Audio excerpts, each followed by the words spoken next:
Ser podcast.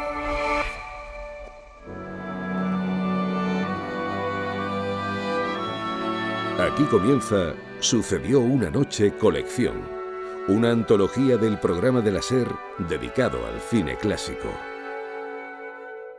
I wanna hide from the sun, I wanna live in the dark, I wanna go to the movies. Nobody's waiting outside, but I feel alright, 'cause I'm here on my own. I can kiss Marion and Jane, I can sing in the rain, I can be Superman. I'll never come out again. Las estrellas míticas, los grandes directores, las películas inolvidables. Don't look for me in the town, I'm not lost in the crowd, I am here at the movies. Bobby's driving his cab, and Steve has a shark that's 30 feet long. I can fly over the cuckoo's nest and come again, 'cause I'm totally crazy. My eyes are wide shut at last.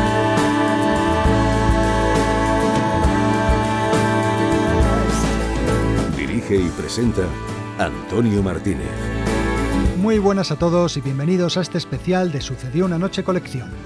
Ya sabéis que la historia y cómo esta ha sido reflejada en el cine es un tema que nos encanta, y que conste que nuestros compañeros de Ser Historia nos dan permiso para este pequeño intrusismo que practicamos de vez en cuando. En el especial de hoy hemos reunido 4 reportajes que giran en torno a 4 personajes históricos. Para empezar, tenemos al navegante más famoso de la historia. Vuestro nombre, Cristóbal Colón. También a un hombre con tantas facetas que solo podemos presentar como uno de los grandes genios de la humanidad. Me llamo Leonardo da Vinci. Soy artista y anatomista e ingeniero de cierta fama. El tercer protagonista fue un monje y teólogo alemán. ¿Martín Lutero? No pronuncies ese nombre en esta casa. Es blasfemo. Eso es, el hombre que inició un cisma en el catolicismo que cambió la religión para siempre. He venido a Augsburgo a advertir al Papa de los abusos contra los fieles, de los predicadores de indulgencias. Cuidado, hermano Martín. Es el Papa quien decidirá lo que es beneficioso o no para la cristiandad. Tenemos ya 3 personajes históricos, pero nos falta un cuarto. Pues qué bien, ya solo falta Fidel Castro. Pues sí, también le tenemos a él. Mi nombre es Fidel Castro. He oído de usted. Si queréis oír todo lo que el cine ha dicho de ellos, abriros de orejas porque empezamos. I wanna hide from the sun, wanna live in the dark, and I'll never come back. El espectáculo está a punto de comenzar, pero no se alarmen ustedes, no les cobraremos la entrada.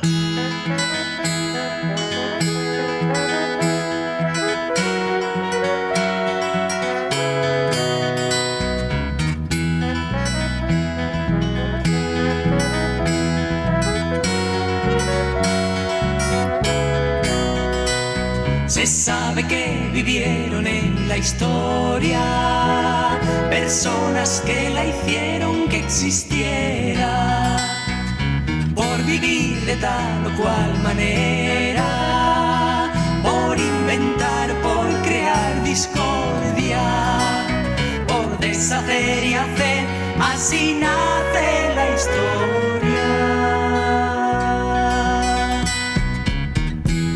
Vamos a empezar con un personaje que últimamente no goza de muy buena prensa, sobre todo en algunos lugares de Latinoamérica. Colón, me da asco, no era más que un ladrón, un genocida. Se cargó a millones de nativos americanos y tenemos una fiesta y una universidad erigida en su honor. Nosotros no vamos a entrar en esos asuntos, sino que nos vamos a centrar en Cristóbal Colón como personaje cinematográfico. En el cine le hemos visto con los rostros de Gerard Depardieu, Francisco Rabal, Friedrich Marc, Antonio Vilar o Georges Corrafeis. La historia de su viaje es de sobra conocida, por eso no vamos a repetirla ahora, sino que nos vamos a ocupar de algunos errores, dudas y misterios que hay en torno a la figura de Colón y que el cine ha recogido también.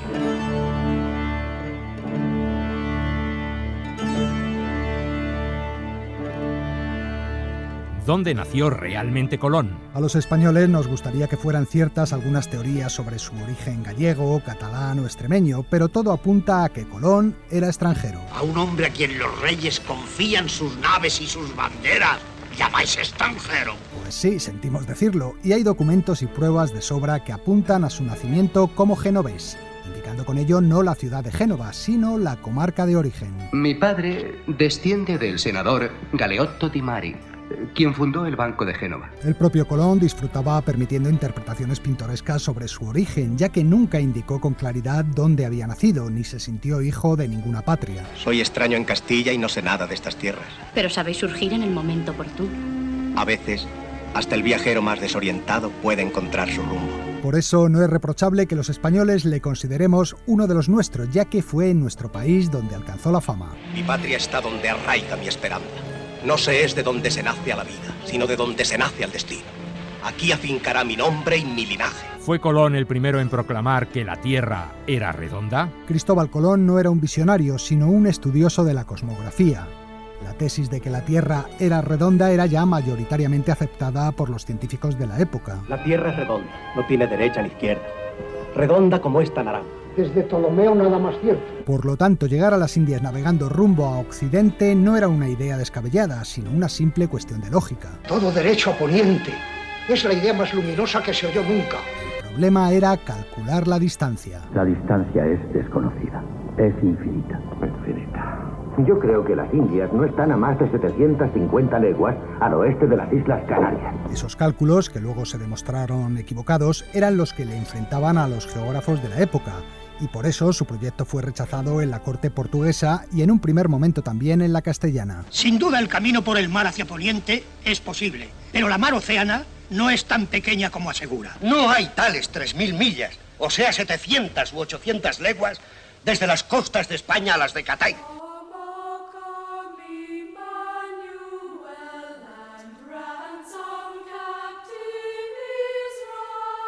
¿Cuáles fueron los motivos reales del viaje? Queréis llevar el Evangelio a todo Oriente, para hacer lo que nuestro Señor encomendó a sus apóstoles. Id al mundo entero y pregonad mi palabra. Se ha hablado de la evangelización o del afán de conquista de los reyes católicos. Conmigo Castilla se extenderá más allá de los mares y será fuerte y poderosa.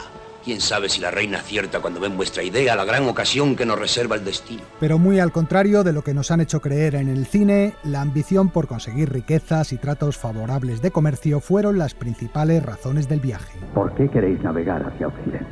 Para abrir una nueva ruta hacia Asia. Asia es el reino más rico, la tierra de las especias y el oro. La gloria de la conquista y la evangelización eran cuestiones que quedaban muy en segundo lugar frente al brillo del oro, como lo prueba, por ejemplo, que entre los 90 hombres que acompañaron a Colón no hubiera ni un solo clérigo ni un solo soldado, y sí, en cambio, un oficial real para controlar los ingresos correspondientes a la corona. Rodrigo Sánchez. Del Tesoro, para comprobar el oro con que comerciamos. Otro mito falso en la financiación del viaje se refiere a la reina Isabel. Beatriz, aderezad las joyas de mi recámara y que sobre ellas se busquen prestados los dineros para fletar la armario. La reina nunca empeñó sus joyas para pagar el primer viaje, más que nada porque para entonces ya las tenía empeñadas. La corona es pobre.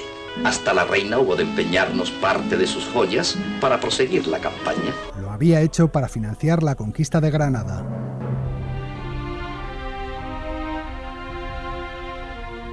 ¿Quién fue el primero en avistar tierra? Todas las películas recogen el hecho cierto de que había fijada una recompensa para el primer hombre que avistara tierra. ¡Escuchadme todos!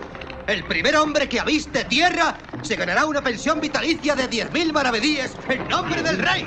Y aunque algunos le atribuyen el mérito al marinero Juan Rodríguez Bermejo, los más coinciden en que fue Rodrigo de Triana el primero en dar el grito. ¡Tierra! ¡Tierra! Yo, Rodrigo de Triana, reclamo la recompensa del rey. Lo que no cuentan las películas es que Colón se sintió celoso de que un simple marinero le arrebatara la gloria de ser el primero en ver tierra. Mirad bien, ¿no veis una luz como una candelita que se mueve? Mirad, ahora, ¿no la veis? Por eso escribió lo siguiente en su diario. A las 10 de la noche, estando en el castillo de popa, vi una luz en el horizonte como una candelita que se alzaba y agitaba y que era un signo evidente de la tierra próxima. Los historiadores no creen esta afirmación, pues la noche antes a la llegada, la Santa María estaba demasiado lejos de tierra para ver ninguna luz, pero tal excusa le sirvió a Colón para asignarse a sí mismo el premio de los 10.000 maravedíes. A qué isla llegaron Colón y sus hombres. Por todos los poderes que se me han otorgado, Tomo esta tierra y la llamo San Salvador. Nunca se ha podido precisar a qué isla llegaron, aunque se sabe que fue a una de las Bahamas. La isla a la que Colón llamó San Salvador podría ser la hoy conocida como Watling, aunque otros cálculos apuntan la posibilidad de que se trate de otra cercana llamada Cayo Samaná. ¿Fueron ellos los primeros en llegar a América? La respuesta es no. Los colonizadores de América fueron los pueblos asiáticos que cruzaron el estrecho de Bering e iniciaron el poblamiento del continente por el norte hace 40.000 años. Posteriormente, otros pueblos llegaron a América del Sur por el Pacífico, procedentes de Polinesia y Australia. Está bien, ¿fueron Colón y sus hombres los primeros europeos en llegar a América? Pues tampoco. Parece bastante demostrado que varias expediciones vikingas durante la Alta Edad Media llegaron por el norte hasta la bahía de Hudson, en la actual Canadá. Pero hay más. Se ha apuntado la posibilidad de viajes anónimos anteriores al del Almirante, y eso nos lleva a meternos de lleno en el llamado secreto de Colón. Un hombre que habla tan seguro no miente. Colón debe tener pruebas que no quiere enseñar a nadie.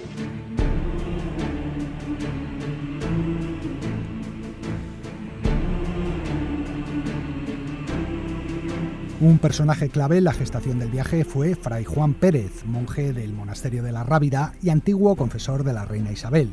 Él fue quien facilitó a Colón ser recibido en la corte, y lo hizo a partir de que éste le hiciera una confidencia. Hay un secreto que nunca le he contado a nadie, y os lo voy a contar, pero solo en confesión, donde tenéis que jurar ante nuestro Dios que nunca lo revelaréis. Nunca se ha llegado a conocer ese secreto, pero en él se basaba la seguridad de Colón al plantear el viaje. Es historia firme, señor. Tengo pruebas, documentos. Dadme naves y os la haré buena. ¿De dónde sacó las pruebas a las que constantemente se refería? Los historiadores contemporáneos de Colón se refieren a un marino anterior al almirante, a quien algunos llaman Alonso Sánchez de Huelva. Según algunas teorías, este habría llegado años antes a las Antillas y le habría indicado a Colón la ruta a seguir. El mar tenebroso. Nadie sabe lo que hay más allá de él. Alguien lo sabe. Eso explicaría muchas cosas. Por ejemplo, cómo Colón supo desde el primer momento el mejor camino para los navíos. El paralelo 28, y lo seguiremos hasta que lleguemos a tierra. O la seguridad con la que pidió un plazo de prórroga a los marineros amotinados que deseaban regresar a España, casi como si supiera con total certeza que en ese tiempo llegarían a tierra. 3 días. Si no avistamos tierra, en la mañana del 4º día, deberá estar la orden de regresar a casa. Si en esa mañana nadie avista tierra, haré cumplir la orden de que ruede mi cabeza por la cubierta. Del mismo modo, en las capitulaciones de Santa Fe, es decir, las recompensas que Colón exigió antes de emprender el viaje, se puede leer lo siguiente. Todas estas mercedes se conceden en satisfacción de lo que ha descubierto en las mares océanas y del viaje que ahora, con la ayuda de Dios, ha de hacer por ellas. ¿Qué significan las palabras «ha descubierto»? ¿Acaso que Colón ya había llegado a las Indias en algún viaje anterior? Ah, ya. Ese es el famoso secreto. Podría ser, aunque hay quien piensa que el secreto de Colón consistiría en la información que le proporcionaron varios indígenas taínos llegados en canoa, a los que conoció en uno de sus viajes a unas 300 leguas al oeste de la isla de Hierro, o lo que encontró cerca de las islas Azores. En las Azores, Colón vio un tronco tallado con utensilios. Habían llegado flotando desde Occidente. O tal vez quizá supo de la ruta a través del relato de algún náufrago. El mar me llevaba hacia poniente, después de navegar muchas leguas. He visto pájaros, hierbas. He barruntado como un olor a tierra por aquella parte del golfo. Sobre mi balsa, los sueños de la calentura me han hecho entrever islas de oro. Algo hay detrás del océano, y aquel que no yerre el camino lo encontrará. Y ese mérito corresponde por entero a Colón. Conociera o no la ruta previamente, fuera genovés, portugués o español, divisara él o no el primero tierra, Cristóbal Colón fue sin duda el gran artífice de uno de los episodios más trascendentes de la historia de la humanidad. En tiempos venideros se hablará del valor de los primeros hombres que cruzaron este océano y regresaron. Y entonces vosotros podréis decir a todo el mundo: yo estuve en la Pinta, yo estuve en la Niña y en la Santa María.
Nuestro siguiente personaje está considerado el paradigma del Homo Universalis, del sabio renacentista versado en todos los ámbitos del conocimiento humano. Su curiosidad infinita solo puede ser equiparable a su capacidad inventiva. Pues estamos hablando de Leonardo da Vinci. La historia de Europa puede compararse con la vida del hombre. La antigüedad, el pasado, sería su infancia. La Edad Media sería su larga educación. Y el Renacimiento, su 15º cumpleaños. Es la hora de experimentar y de hacer grandes preguntas. En esa Europa que despierta al conocimiento y en esa Italia del Cinquecento es donde surge la figura de Leonardo da Vinci, a menudo descrito como el arquetipo del hombre del Renacimiento y para muchos el mayor genio que ha conocido la humanidad. Aunque Leonardo es más conocido como pintor, fue su talento como inventor lo que unió la ciencia y el arte.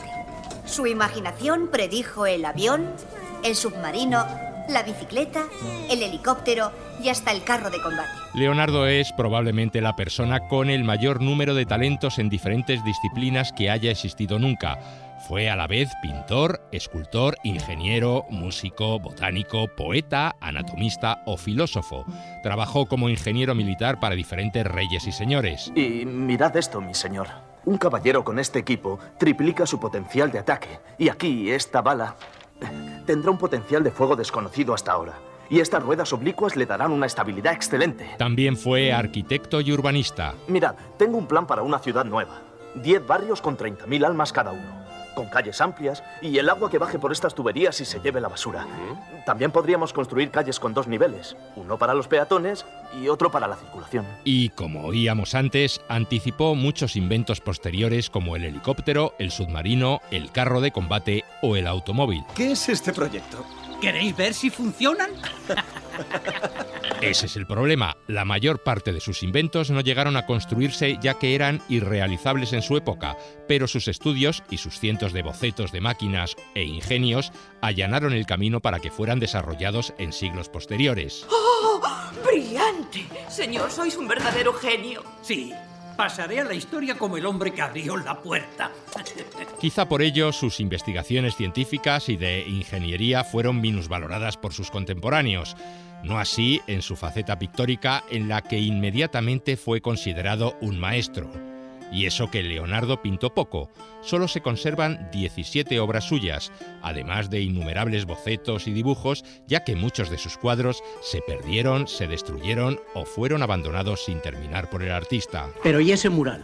La batalla de Anghiari, ¿cuándo la terminaréis? Se hará, se hará. Pero ahí están para nuestro disfrute la Mona Lisa, la Última Cena, la Virgen de las Rocas o el Salvator Mundi, que es en la actualidad el cuadro más caro jamás adquirido en una subasta. Y ahora, por fin, la joya de la subasta.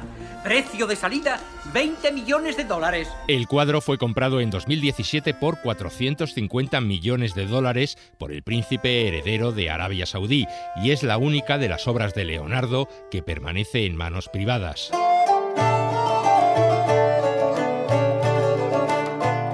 Desde hace años se lleva hablando de una película biográfica sobre el artista al que daría vida en la pantalla otro Leonardo, Leonardo DiCaprio, pero el proyecto se retrasa una y otra vez y el cine sigue sin contar con una gran película sobre Da Vinci.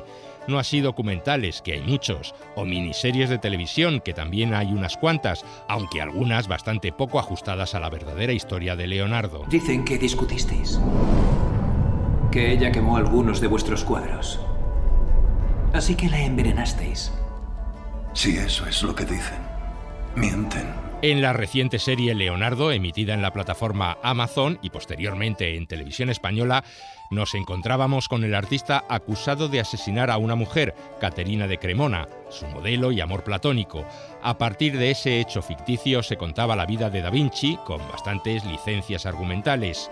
Otra serie poco veraz fue Los demonios de Da Vinci, en la que el genio italiano parecía más bien un héroe de acción. ¿Quién se disfraza ante Alfonso, guerrero por excelencia y heredero del reino de Nápoles? Leonardo da Vinci, pintor revolucionario, artista y visionario de la República de Florencia. No está mal. Eso iba a decir de vos. En esta serie le veíamos hacer cosas tan imposibles como viajar al Machu Picchu o luchar contra el conde Drácula. Tampoco en el cine las apariciones del personaje de Leonardo da Vinci son muy realistas, que digamos. Estoy buscando al señor da Vinci. Tenemos que ir al monasterio juntos. ¿Le has visto por aquí? ¿Da Vinci?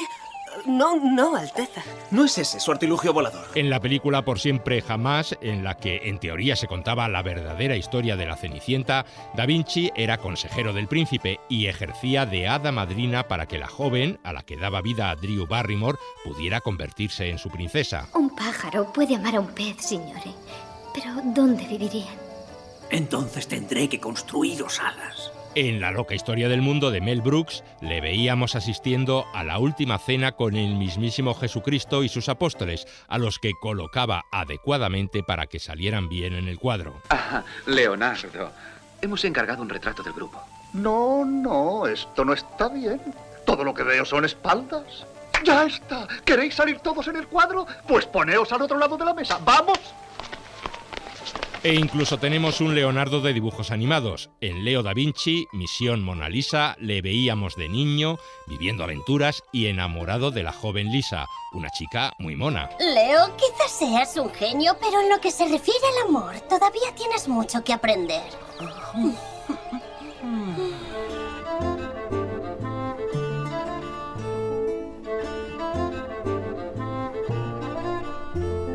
Sus obras, en cambio, sí aparecen en numerosas películas. El hombre de Vitruvio es uno de los dibujos más famosos de Leonardo da Vinci. El hombre de Vitruvio, La Virgen de las Rocas, La Dama del Armiño y otras cuantas. ¿Has sido tú?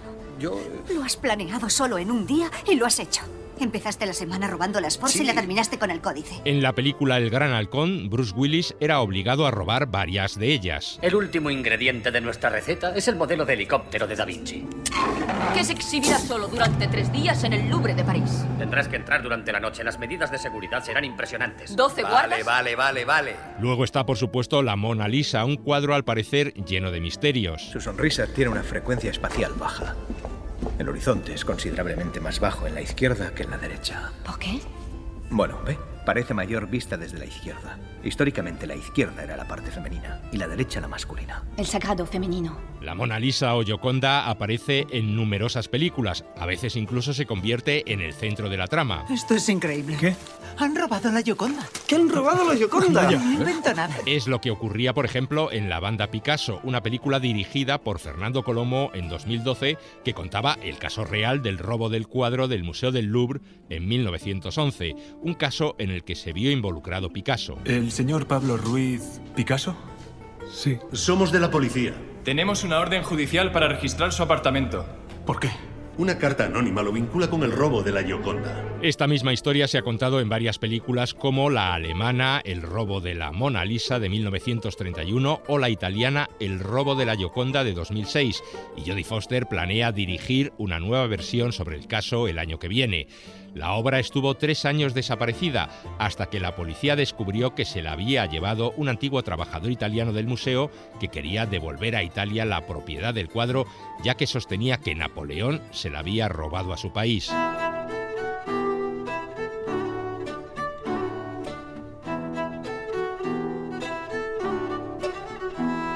Pero hay otro cuadro de Leonardo que también ha dado bastante juego en el cine. Supongo que conoces La Última Cena, el gran cuadro de Leonardo da Vinci. En el Código da Vinci nos desvelaban algunos de sus secretos. Un momento. ¿Está diciendo que el Santo Grial es una persona? ¿Una mujer? Y precisamente aparece justo ahí. Pero son todos hombres. ¿Qué me dices de la figura a la derecha de Jesús sentada en el lugar de honor? ¿Se adivina un pecho, no? Querida, es María Magdalena. ¿La prostituta? María Magdalena era la esposa de Jesús. A partir de ahí nos contaban la historia del Priorato de Sion, una sociedad secreta ligada a la protección del linaje de Jesucristo y María Magdalena. Por cierto, que en esta película también veíamos otras obras de Leonardo. Profesor, la Mona Lisa está justo allí. La Mona Lisa, sí. También la Virgen de las Rocas y un curioso artefacto inventado por Leonardo. Un cryptex. Se utilizan para guardar secretos. Lo diseñó Da Vinci. Se escribe la información en un rollo de papiro que se enrolla alrededor de un delicado frasco de cristal que contiene vinagre. Si se intenta forzar, el frasco se rompe. El vinagre deshace el papiro. Pero aparte de El Código da Vinci, La Última Cena de Leonardo ha sido homenajeada en diversas películas. El Melina nos va a sacar un retrato a todos como recuerdo. ¿Y con qué máquina? Con una que me regalaron mis papás. Con él se ha hecho la... Buñuel colocaba a sus mendigos de Viridiana en la misma posición que los personajes del cuadro. Paul Thomas Anderson lo hacía también en su película Puro Vicio, aunque los comensales en este caso eran unos hippies y no cenaban pan y vino, sino pizza. Y Robert Altman, en su película Más, también reprodujo el cuadro en la cena de despedida al médico de campaña que decidía suicidarse. Estimados amigos, nos hemos reunido aquí para dar nuestro último adiós a nuestro querido Walt. Adiós. Yo creo que Walt se va voluntariamente hacia lo desconocido con la sana intención de pedir por todos nosotros.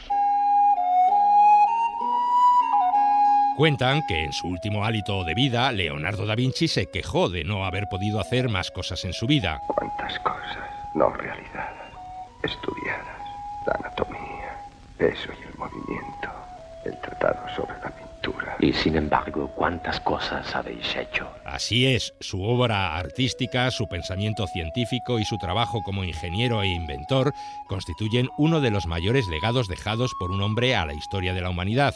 Y el cine, ya sea con fantasía o con veracidad, ha dado cuenta de ello.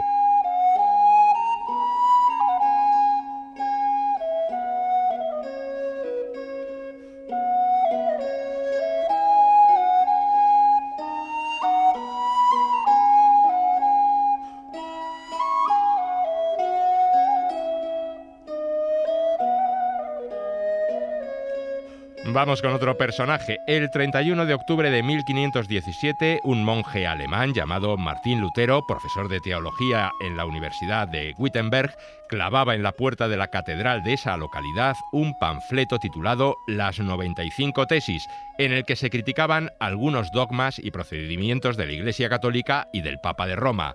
Comenzaba así lo que hoy conocemos como la Reforma Protestante que inició Lutero. Utilizando las películas que se han ocupado del tema, vamos a contaros aquellos hechos.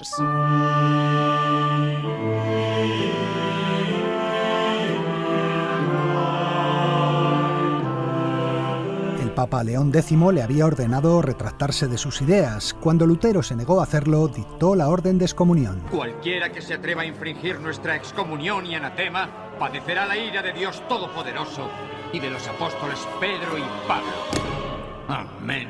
Así es, la excomunión no solo afectaba a Lutero, sino a todos aquellos que prestaran oídos a sus palabras. Por orden de su santidad, el Papa León X, todas las obras de Martín Lutero serán borradas de la memoria de los hombres. Martín Lutero dice la verdad. Pero, ¿quién era ese Lutero que había desatado la ira de la Iglesia? Es un gran pensador, crítico y despierta simpatías. Es popular entre los estudiantes. Martín Lutero era un fraile agustino que ejercía la cátedra de teología en la Universidad Alemana de Wittenberg. Al parecer fue un viaje a Roma lo que despertó su indignación. ¡Salvad las santas almas del cielo! ¡Pasad por aquí para comprar camisa para los difuntos! Allí descubrió la corrupción de la Iglesia y el burdo comercio que se hacía con las falsas reliquias y las indulgencias. Roma es un circo, una gran cloaca. Se compra cualquier cosa, sexo, salvación. Hay burdeles solo para clérigos. Una iglesia mostraba las monedas por las que Judas vendió a nuestro Señor.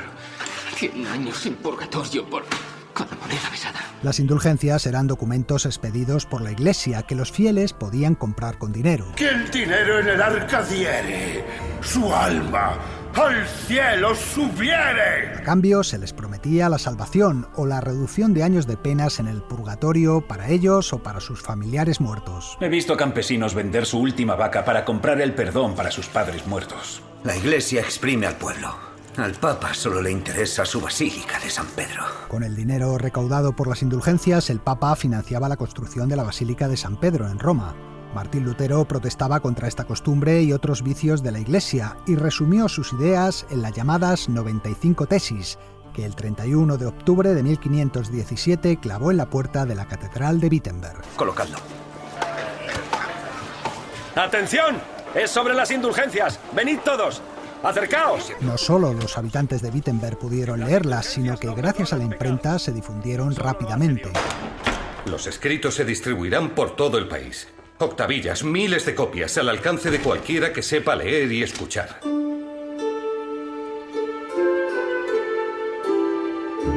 Ese era otro de los caballos de batalla de Lutero. El problema, Santidad, es que no escribe en latín.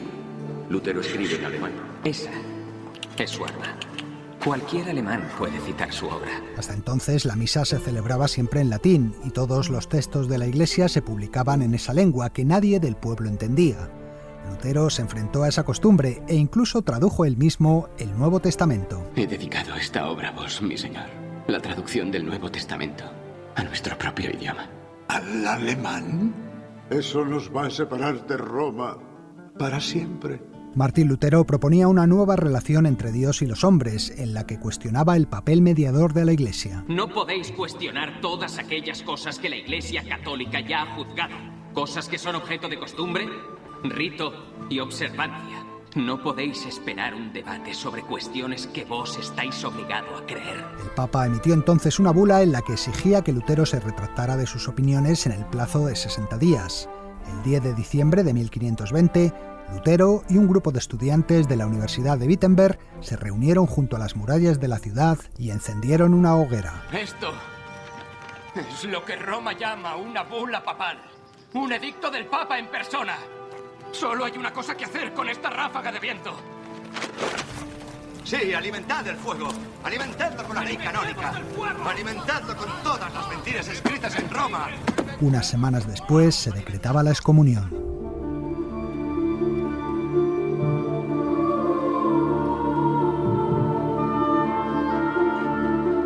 La filmografía dedicada a Lutero no es muy extensa. La mayoría de las películas que se han hecho sobre el impulsor de la Reforma vienen de Alemania, Suiza o de países escandinavos.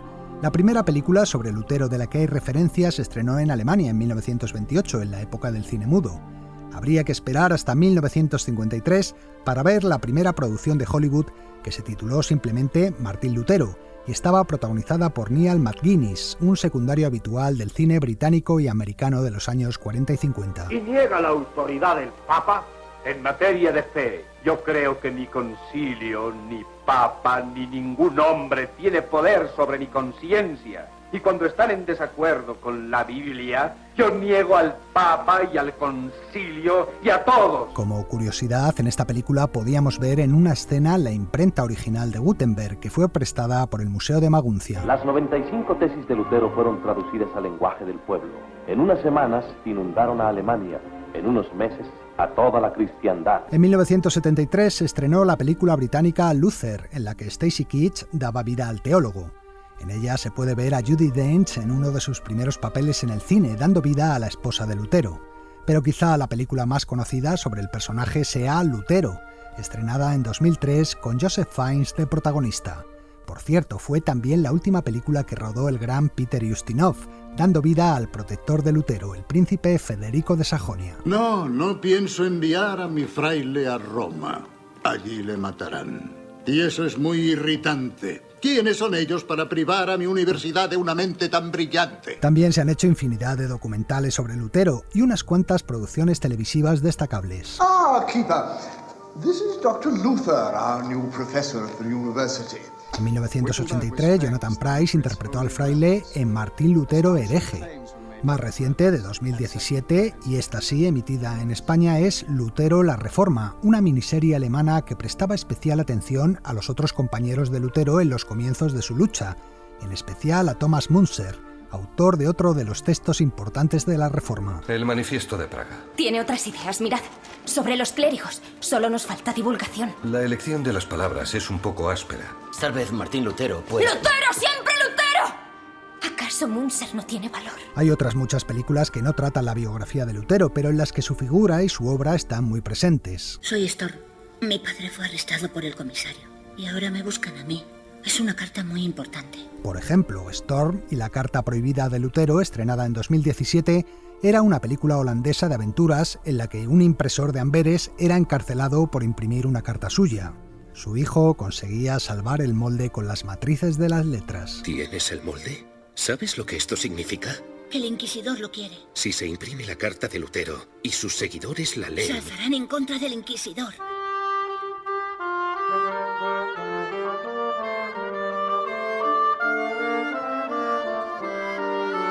La excomunión de Lutero, en efecto, provocó levantamientos entre sus seguidores. Eso hizo que el emperador Carlos V se decidiera a intervenir. Un solo monje no puede tener más razón que toda la cristiandad. Si no, los últimos 1000 años habrían sido un error. Carlos V le hizo comparecer en la llamada Dieta de Worms. Cuando Lutero se negó también a retractarse ante él, le declaró proscrito. Martín Lutero es un hereje que destruye nuestra iglesia. Todo aquel que imprima sus escritos o los distribuya será castigado. Y aquellos que crean en él se buscarán la muerte. Sin embargo, la reforma no se detuvo, en buena parte porque fue apoyada por los príncipes alemanes, ya que coincidía con sus intereses. Convertíos a la nueva confesión y dejad de enviar dinero a Roma.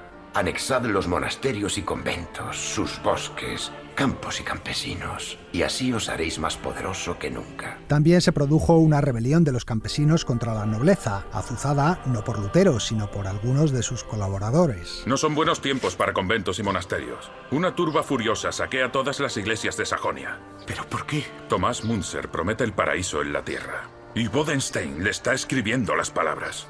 No. Lutero, que estaba del lado de los señores, se opuso a esa rebelión, que acabó en una carnicería. Ha habido 100.000 campesinos muertos.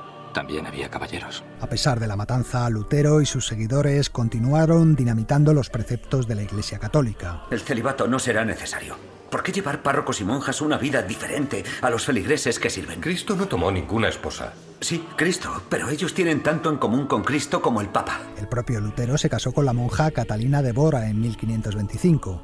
También se cuestionaban los sacramentos y el dogma de la Virgen María. María, que dio a luz a Jesucristo, era una mujer normal.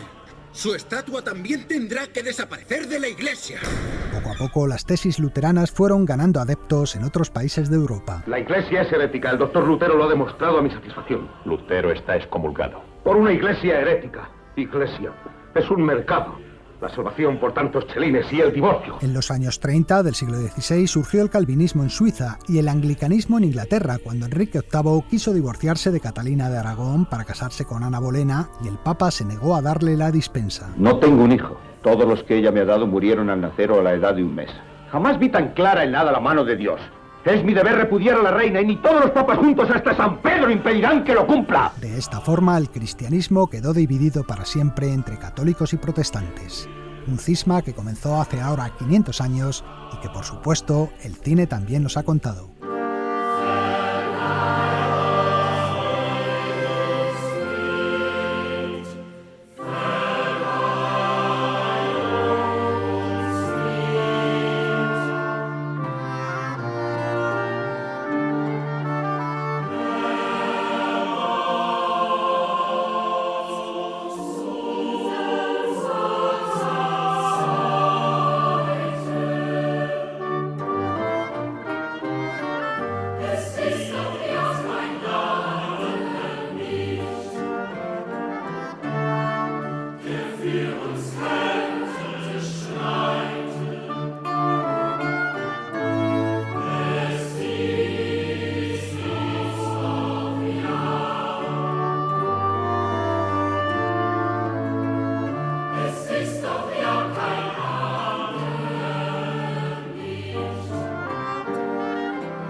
Todos los personajes que hemos tenido hasta ahora en el programa fueron contemporáneos. Tanto Colón como Da Vinci como Lutero vivieron entre el siglo XV y el XVI. El último personaje de este especial pertenece en cambio al siglo pasado y falleció ya en el año 2016. Se trata de Fidel Castro. Sobre el líder cubano, uno de los personajes más influyentes y decisivos del siglo XX, se ha dicho prácticamente de todo. Pero ahora nosotros vamos a recordarle a través de su relación con el cine, que también la tuvo. En el equipaje que Fidel Castro, el Che Guevara, Camilo Cienfuegos y el resto de los 82 guerrilleros llevaban cuando en 1956 abandonaron su exilio mexicano a bordo del barco Granma con destino a Cuba, había una cámara de cine. Ya en Sierra Maestra, Fidel y sus compañeros se dejaban filmar con asiduidad, con objeto de dar publicidad a su lucha. Nos ven a nosotros como rebeldes agitadores, como gente que quiere ganar prestigio haciéndole la vida imposible a Batista. Pero nosotros no nos vemos así. Nosotros nos vemos como un pequeño ejército, va creciendo cada vez más. A partir del derrocamiento de Batista y de la entrada triunfal de los revolucionarios en La Habana, fueron las cámaras las que se enamoraron de Fidel, persiguiéndole sin cesar ya para siempre. Aquí pensaban seguir, ganando el 100%, con casas de apartamentos y echar al pueblo a sufrir. Fidel Castro sabía de la importancia testimonial del cine. Una de las primeras medidas que tomó al hacerse con el poder fue la creación del Instituto Cubano del Arte y la Industria Cinematográficos. En años siguientes apoyaría la creación de otras instituciones como el Festival de Cine de La Habana o la Escuela Internacional de Cine y Televisión. Esto es una lucha por la liberación de nuestros pueblos, para liberarnos quizás de uno de los mecanismos más infernales con que cuentan los opresores, que es el monopolio de los medios masivos, esa cultura enlatada que tratan de inculcarnos. Para Castro, el cine era principalmente un asunto político y no dudó en legitimar la censura como arma para defender su revolución de lo que él llamaba la perniciosa influencia imperialista. Pero más allá de la utilización política que hacía del medio, Fidel Castro era también un gran aficionado al cine. El dirigente cubano veía en su cine privado o mediante videocassettes todas las películas importantes que llegaban a Cuba, aunque en el documental Comandante le confesaba a Oliver Stone que en los últimos años apenas veía ya ninguna. Últimamente muy poca. En los últimos 10 años apenas he ido así, ocupado todo el tiempo. Ni vacaciones. Did you see Gladiator? Yo creo que esa la vi, pero en casete. Did you see Titanic? Titanic sí la vi. Por casete también. Fidel Castro era muy amigo del actor Gerard Depardieu y tenía también sus ídolos cinematográficos. Sofía, la italiana. Recuerdo que era una de las que me gustaba. Brigitte Bardot puede contarme entre sus admiradores. Charlie Chaplin. Charlie Chaplin, es que podía ver todas las películas, las puedo volver a ver. La de Cantinflas, la puedo ver 3 veces, 4 y me parecen nuevas siempre. El difunto dictador cubano aparece más de 80 veces citado en la base de datos de Intermovie Database, la mayoría de ellas como protagonista de películas documentales, pero también hay entradas como personaje cinematográfico e incluso alguna como actor.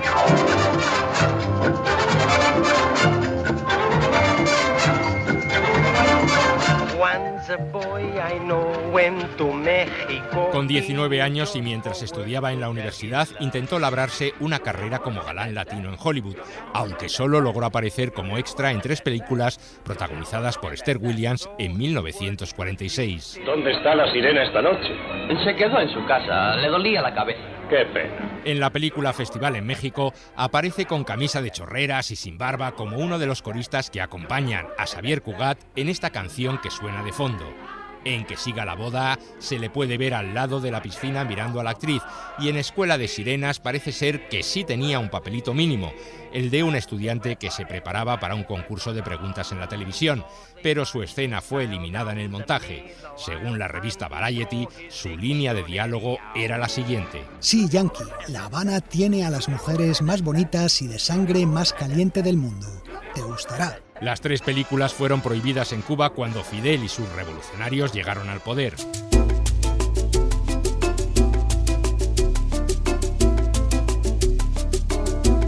Sí es protagonista, en cambio, en las docenas de documentales que analizan su figura desde varios ángulos, desde los más complacientes como Mi hermano Fidel a los más críticos como Cuba la Bella.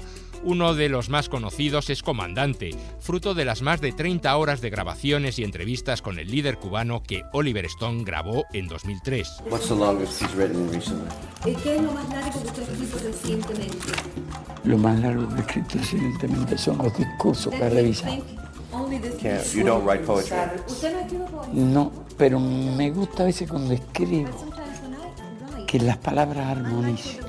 La imagen de Fidel también se cuela numerosas veces a través de documentos de archivo en muchas películas. Títulos como El precio del poder, JFK, Antes que anochezca o Topaz de Alfred Hitchcock incluyen imágenes reales de Castro. Desde hace muchos años los imperialistas, cuando sabían que algún día esas colonias se liberarían, empezaron a organizar sus movimientos. Imágenes casi siempre de alguno de sus discursos. No hay que olvidar que siendo estudiante de leyes había ganado el premio anual latinoamericano a la mejor oratoria. Un caso curioso fue la película Cuban Rebel Girls, Las rebeldes chicas cubanas, estrenada en 1959 y escrita y protagonizada por Errol Flynn. I represented the Hearst Press and had been commissioned to do a series of articles on the rebel leader Fidel Castro. En esta película, que fue la última que rodó Errol Flynn antes de su muerte, el actor hace de un periodista norteamericano que intenta entrevistar a Fidel y acaba luchando junto a sus guerrilleros.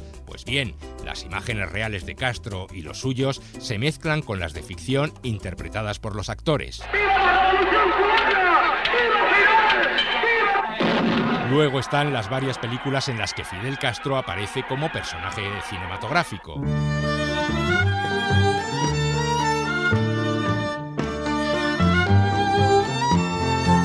El único biopic más o menos oficial que se ha hecho hasta la fecha es la miniserie de televisión Fidel, estrenada en 2002 y protagonizada por el actor mexicano Víctor Hugo Martín.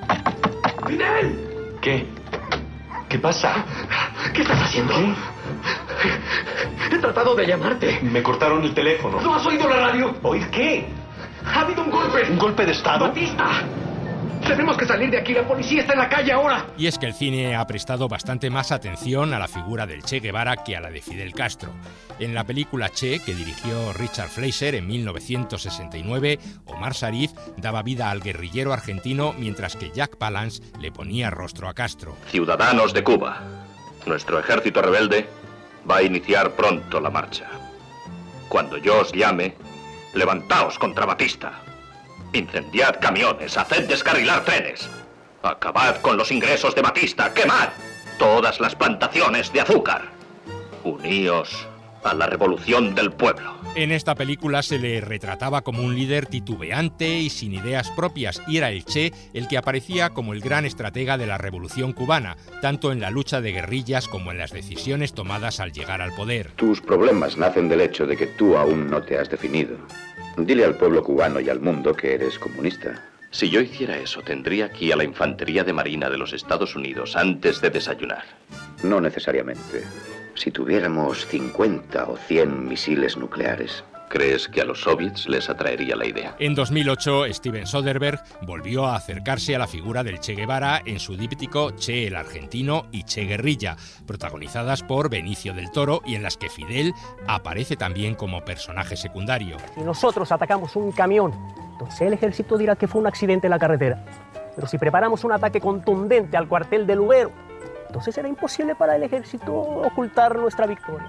Eso será de un impacto psicológico tremendo. En estas dos películas era el actor mexicano Demián Bichir el que daba vida al dirigente cubano. No sé ni siquiera si las van a poder ver, yo espero que sí las vean. Si me envía una caja de cohibas, quiere decir que les gustó. Si aparece mi foto en el aeropuerto de Cuba como se busca, bueno, pues seguro no le habrá hecho ninguna gracia.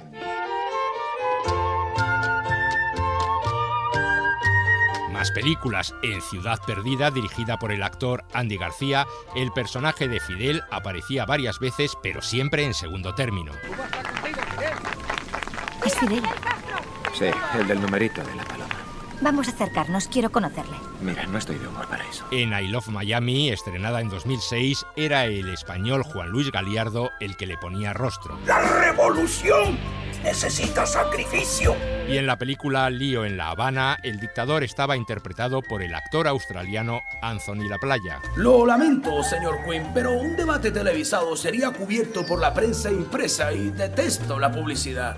Soy un hombre muy tímido y humilde. Aceptaré solo si no hay prensa. Bueno, tal vez podría venir la revista Life. Me encantan las fotos que ponen en la contraportada. La semana pasada pusieron un gato con patines. Lío en La Habana, estrenada en 2000, era una comedia paródica que giraba en torno a un complot de la CIA para asesinar a Castro. He ideado un plan para librarnos de Castro, pero no creo que debamos matarle. ¿Qué? Debemos ser sutiles. El truco está en hacer que Castro sea impopular. Disparémosle en la boca con un fusil. La gente sin cara es muy impopular. Y hablando de parodias, no podemos olvidar tampoco Bananas, de Woody Allen, en la que no se trataba exactamente de la Revolución Cubana, pero cuyos personajes estaban claramente inspirados en Castro y los suyos. No, la revolución fracasaría sin ti. ¿Por qué? Porque los hombres te respetan. Tú siempre amaste nuestra causa. Además, comparado con la gente de aquí, tú eres instruido. Solo asistí 2 días a la universidad. Me faltan 4 años menos 2 días para graduarme. Os digo que hay que ser inteligente para ser presidente. Dejad de ser vicepresidente. Ese es un cargo sin relieve. En definitiva, 90 años de vida del líder cubano que dieron para mucho, incluso para tener una entrada en nuestra enciclopedia curiosa del cine.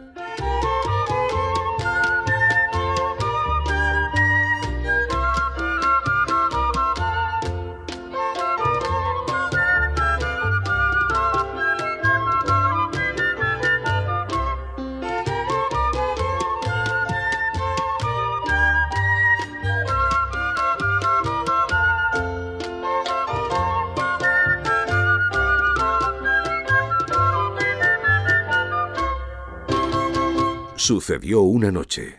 El cine clásico en la SER.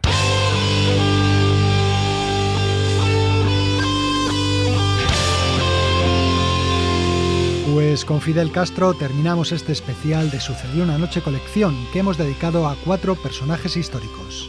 Nos vamos a despedir con esta canción que ya suena de fondo y que habla de otro personaje histórico, en este caso de Rodrigo Díaz de Vivar, el Cid, que también tuvo su película, con Charlton Heston poniéndole rostro.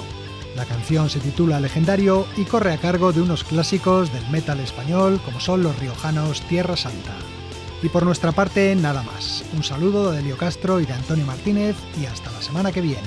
Sangre y sudor, cabalga por Castilla su libertador, para expulsar infieles y pedir a Dios que acabe de una vez con su estandarte. Le llaman el Cid, que lucha por reconquistar para su rey la tierra que hoy está en manos del invasor.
Para no perderte ningún episodio, síguenos en la aplicación o la web de la SER, Podium Podcast o tu plataforma de audio favorita.